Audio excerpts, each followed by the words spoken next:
النهارده قلبي تقيل ولساني عاجز. النهارده بنودع واحد من اطيب واقوى الناس اللي شافهم الزمالك، الكابتن ابراهيم شيكا.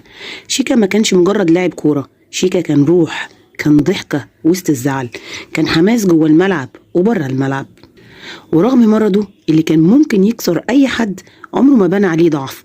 كان دايما بيضحك، دايما بيطمن اللي حواليه، وهو اللي محتاج حد يطمنه. ودي مش حاجة سهلة، دي اسمها قوة نفسية حقيقية. كان عنده دافع رهيب للحياة، كان عنده هدف، وكان بيحب الزمالك من قلبه. فضل لحد آخر يوم بيحاول يعيش طبيعي، بيشجع زمايله وبيضحك معانا كلنا. شيكا علمنا درس كبير، إن القوة مش في العضلات ولا في الشهرة، القوة الحقيقية في النفس، في الروح اللي بترفض تنهزم حتى لو الجسد تعب.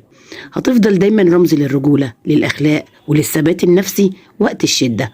ربنا يرحمك ويصبر أهلك وأحبابك. إلى اللقاء يا شيكا في الجنة إن شاء الله.